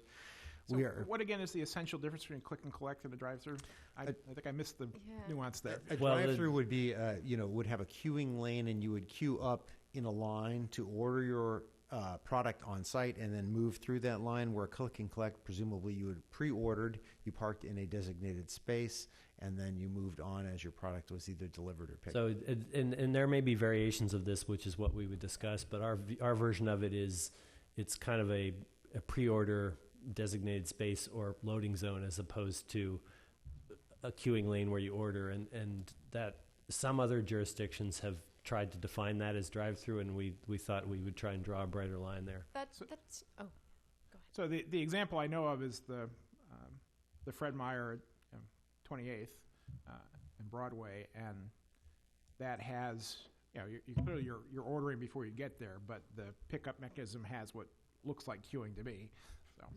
Well, and the nuance there are also versions where there's just designated parking spaces with a little right. So if I go to Best Buy at Hayden Island, there are 3 spaces that are for people picking up online orders. Right. Yeah. And then, so our intent would be to draw a line there and clarify what we think is click and collect. And that just seems really hard to monitor. Like Starbucks, you order ahead, you go through your drive-through, you get your drink, or you go to your Office Depot, what have you. Your order's messed up. You're still going to be there forever and queued up. It just seems like a really hard process to monitor between a drive-through and a click and collect. Click and collect, you get out of the car, right? Not necessarily, No. no. Okay. You might have the is- product delivered to you. Well, is the difference to me, if you say drive-through, that you have the ability to order at the location, and the click is there is no ability, so there's no window or anything from that standpoint. We could draw the line in several places, and that's to be determined, but that's one way to do it. Another way would just be to say that click and collect does not have a queuing lane, and it's more about the parking. So we have to figure that out. Okay. And so just to continue down this list in 5.1 is we are also, as you might recall, we had proposed to prohibit drive-throughs and quick vehicle services in the center's Main Street overlay areas, which were the centers of the center, so to speak. We're proposing to retain that. And then we did have some options in 5.1 for Planning Sustainability Commission, rather, to consider.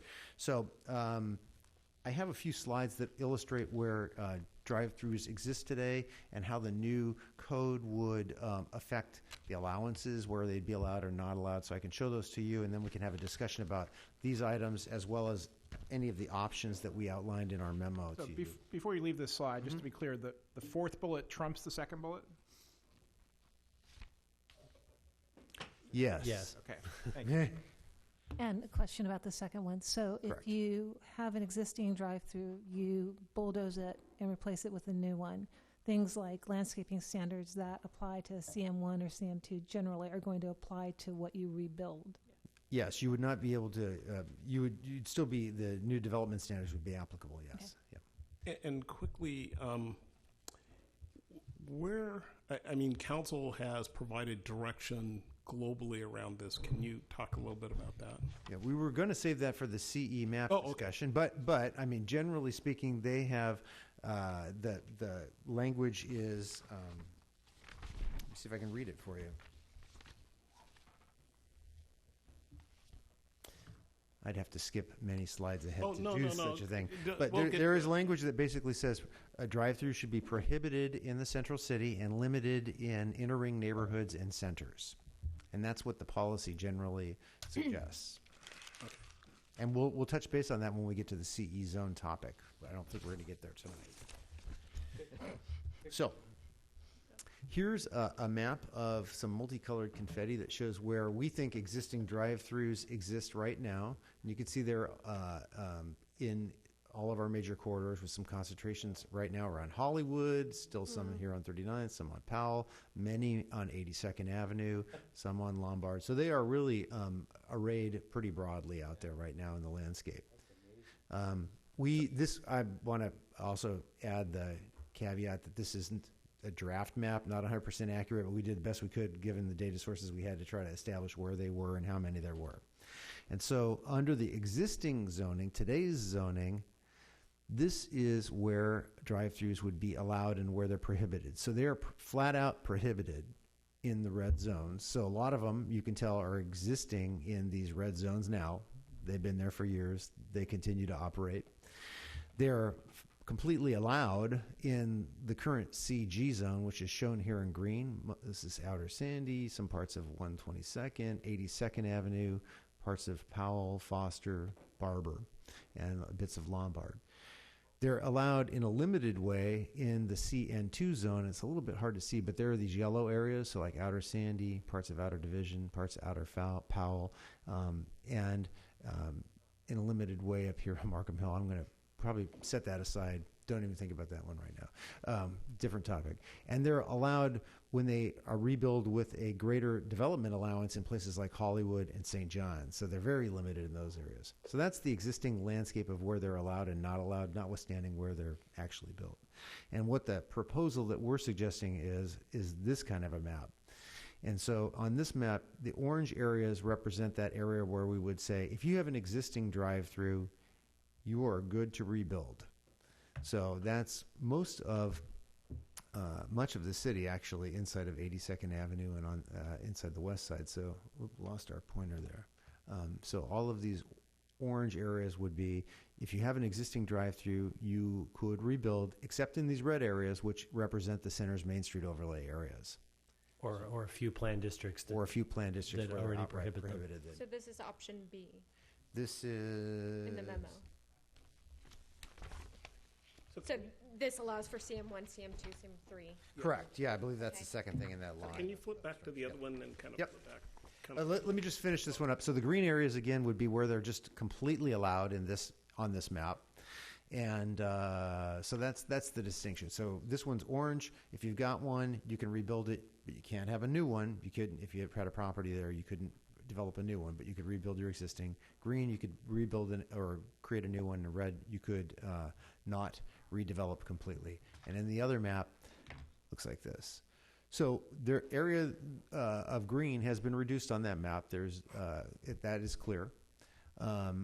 So it's a bit of a mixed bag. We've reduced the amount of area where they're completely allowed, but we've increased the amount of area where there would be a allowance for rebuilding or better if they existed. So, do you want me to go back to that other map, Andre? No. Helpful? I'm good. Barry, I'm confused. What does prohibited but rebuild allowed mean?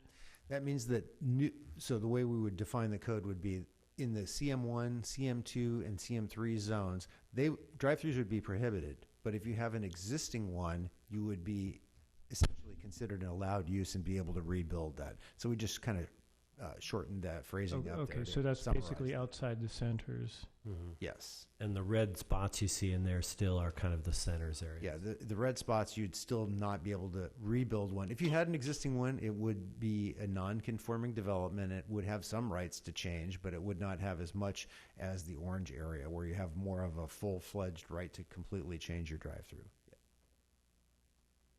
Other questions?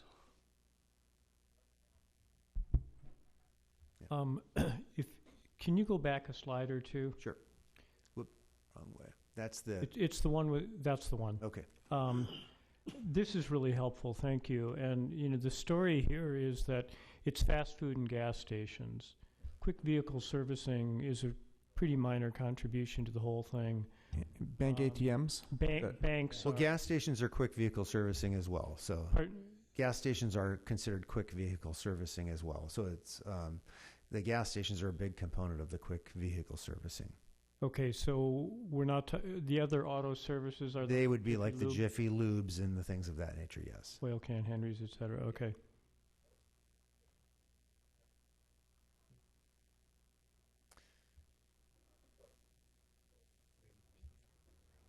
So the question I think on the table in just a broad sense is are folks comfortable with this collection of staff recommendations on the code piece? And then the second part of the question, which we haven't gotten to, is should we more broadly map CE and where?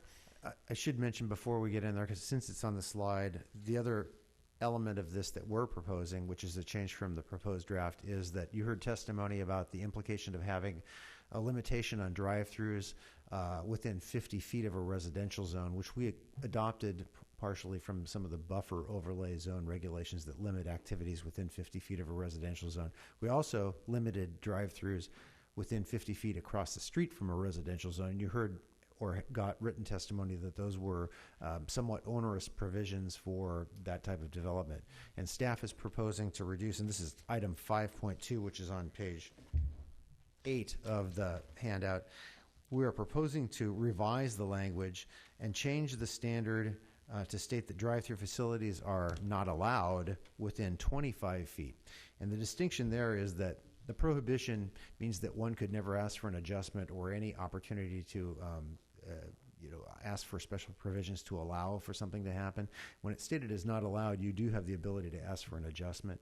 So we think that, combined with reducing the distance by half to 25 feet, is a more reasonable approach that would make it work for many properties, particularly where we're adjacent to residential.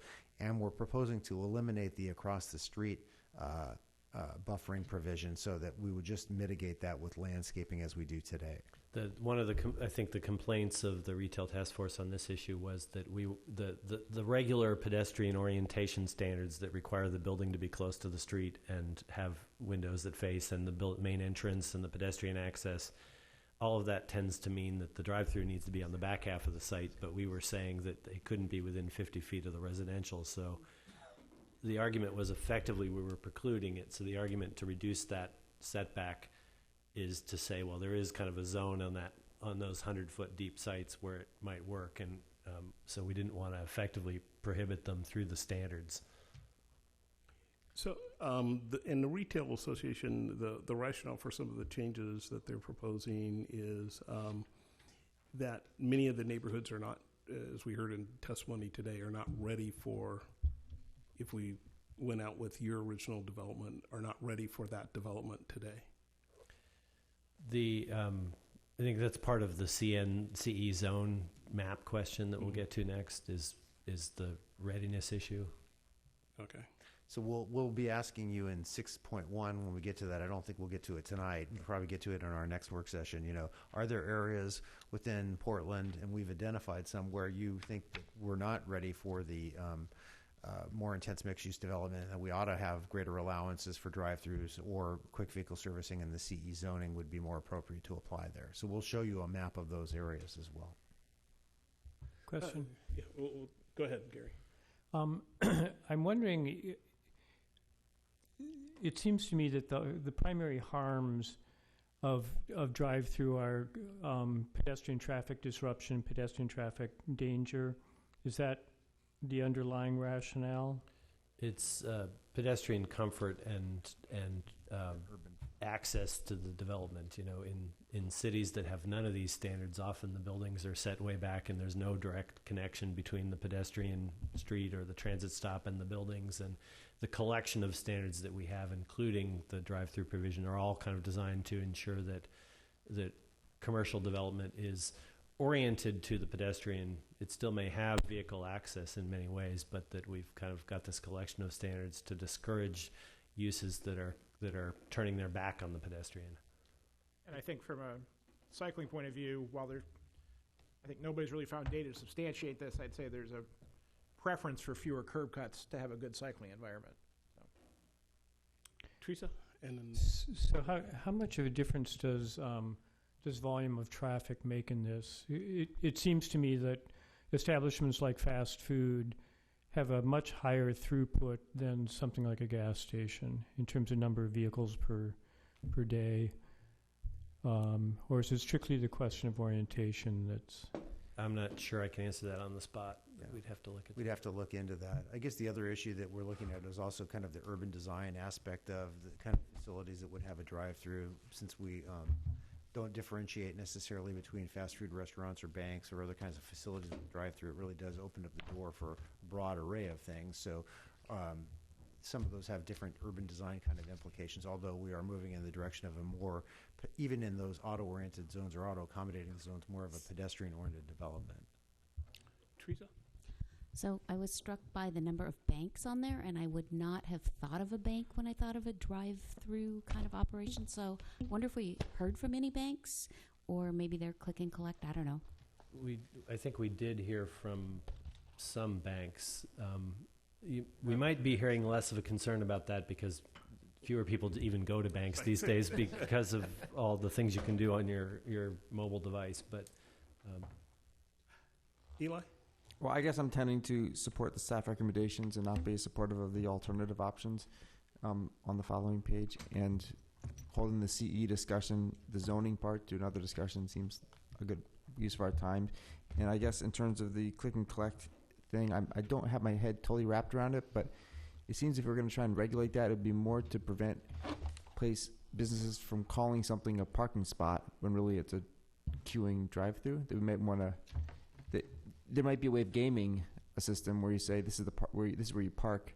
It's really just a parking spot, but really people are all queuing to get into it and backing. So that's something which seems that could become a problem. And the last thing is on the curb cut thing. I haven't really thought about this, but in terms of safety, a drive-through with a narrow curb, the things that seem the least safe to me are when you have the curb cut covering like 3/4 of the frontage, like 30 feet. Like happens at gas stations a lot. As a life safety, that's not really addressed specifically with this code discussion, I guess, but that feels to me like the biggest safety issue. There are PBOT Standards on in that? terms of curb cuts that kind of address that. A lot of those big ones are old. Right, that's just, yeah. I would like to not grandfather all those in. Yeah. So, I just have a comment about this issue. First, I think council's wrong in only looking at where they're prohibited and saying the rest, especially East Portland. I think one, you take away opportunity. East Portland, when you look at 82nd and you look at the restaurants that are there, there's a ton of restaurants, and those are fast foods. 82nd has sit in front of us and asked to have a streetcar. If streetcar goes through or any kind of rail, they take away curb cuts. That's the principle. You don't want a bunch of cars coming into your track, so they put them on side streets. The second part is there's an opportunity here. We have to live up to our promise of a Portland plan and a comp plan about a healthy neighborhood. And we're proposing, especially in East Portland, to say not only stay there, but potentially you can continue to operate. And I'm sure there'll be a bunch of people and the association will say, well, we're healthy food. But I'm pretty sure when people testified that they didn't want more McDonald's, they wanted other job opportunities, that they were telling us, get rid of those type of restaurants. It seems like we're continuing an unhealthy practice as a city and a policy in a neighborhood that is low income and minority. And at the same time, we're saying we want healthy neighborhoods, and we're measuring our city as healthy, whether or not it's healthy, and we're going to retain. And if you look at the dots, the yellow dots, 87, a lot of those are along 82nd, 122nd. They're in East Portland.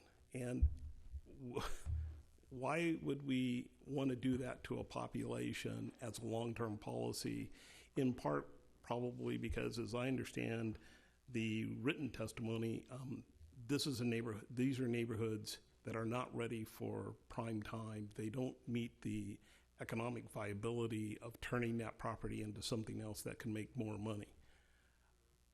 I just have, for minority and low income people, they're faced with every day hearing you're not ready to do things because of your education, because of a lot of conditions they come out of. And now as a city, we're going to tell them, you're going to keep a McDonald's, we're going to keep these drive-throughs because you're not ready. Let them make their opportunities. Let them, if it goes to a vacant lot, let them figure out if that's the right opportunity. We're taking a downtown standard and overlaying it, and I'm only speaking to the kind of outer southeast, that these neighborhoods have an opportunity to make their own prosperity, their own future for the next 20 years. When you look at where it's prohibited today, MLK was prohibited because the city thought 20 years ago we needed to get rid of, to change that neighborhood, we needed to get rid of drive-throughs. That was, back in the 70s or the 80s. And today we sit in 2016 and we don't want to do the same and at that time, MLK North and Northeast was considered a black neighborhood. but we go to outer southeast and we don't give them the same opportunity. It's taken 20 years or 30 years for Mississippi, Vancouver, and those places to turn over. We're not willing to do the same for 82nd, and that community, I think, is just wrong. And I know I'm on the wrong side of this issue as a commissioner, but I will make my case at council because I think council is wrong about this issue for a significant part of their population. And they need to understand it, by the time you get to a community is right to prohibit these drive-throughs, it's too late. They're gone.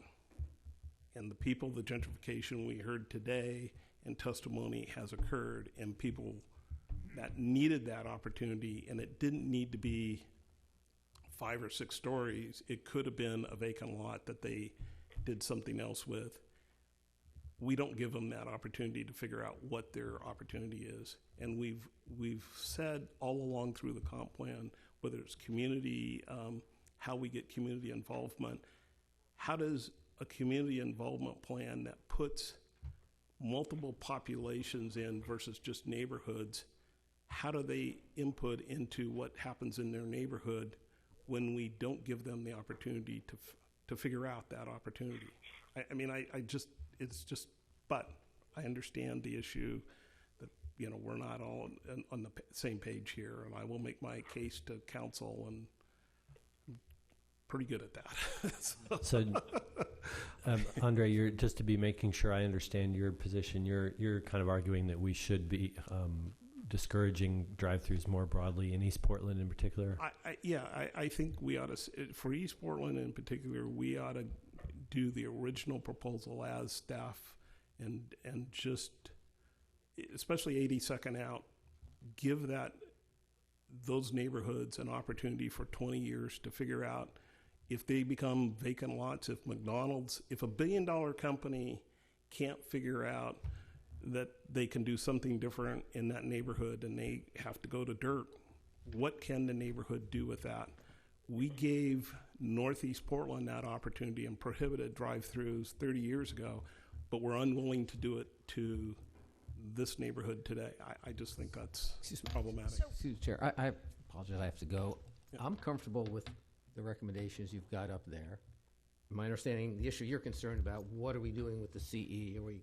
No, it's actually, these issues affect East Portland too. Okay. I have a question. Yeah. I'm comfortable with these recommendations, and I'll okay. hopefully be here when we get to 6.1 and actually get into the map and where should CE go or not go. So thank you. My apologies. Do we have any sense as a city of how effective non-conforming use is at getting things to naturally transition? I would say that on this issue, it's not been very effective. It does,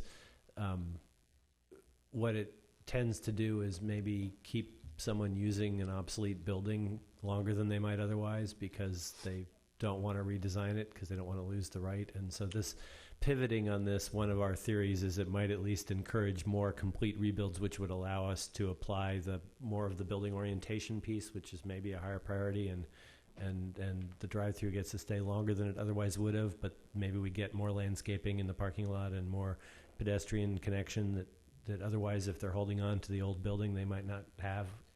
And I guess the other point is we are responding largely. I want to recognize, the retail task force and the other folks that testified about that. Being a non-conforming development does add, a cost and regulatory burden and hurdle to them to do any of the things that Eric's talking about. So it would make the redevelopment potentially to more modern standards more feasible. Maggie, you had a question? We'll wrap up and. So CE, there was a lot of CE along the larger corridors further out in East Portland. Let me go ahead and show that map again for you. Here's where the green would be where CG, which is the new CE existing CG, which is where they're allowed now, and we've reduced that substantially, which has been an issue for some property owners.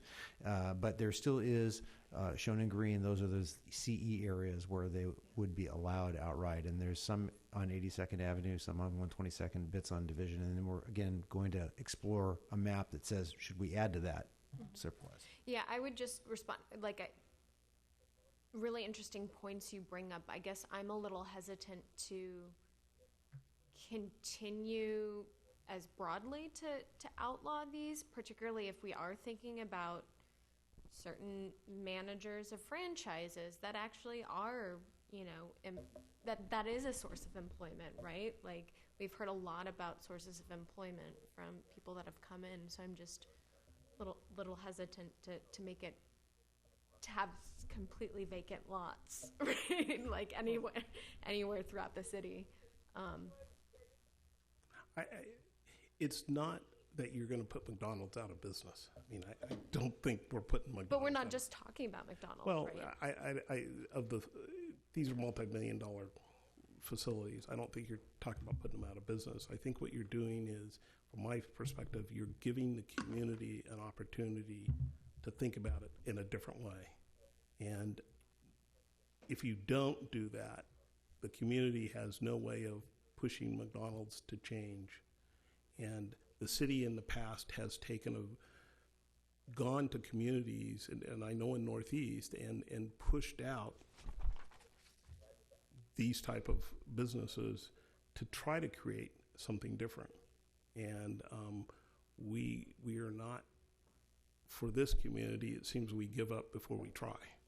And so sort of what you're saying maybe is that it might not be vacant lots, it might not be mixed use, but there may be some creative uses that emerge in that void that and we recognize that the communities in East Portland would have a different view and a different voice than the traditional in our community involvement standards, but we're unwilling to recognize that here with property. Anyway, we need to wrap up. Yeah. So Gary, and then we need to. Andre, when I was prepping for the meeting, I was having some similar thoughts, not so much around the opportunity aspects of it, but around the nutritional aspects of this.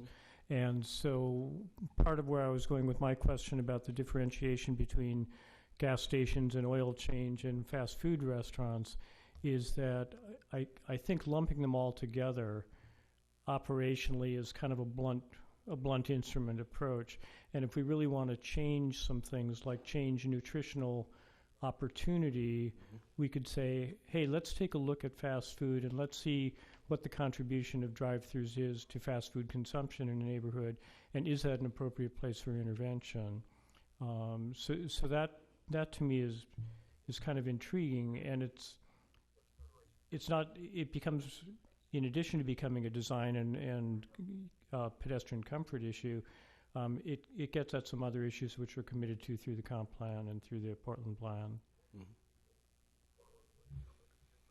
Other comments, questions? So I might need to take this offline, Andrew, but I'm curious about do you have a specific, I might like what you're proposing, but is it just some tweak on the staff proposal, or is there a prior staff proposal before I was on the commission that was different, that was more restrictive, that you're harkening back to? It was the initial staff proposal that came to us when we originally looked at the mixed zone.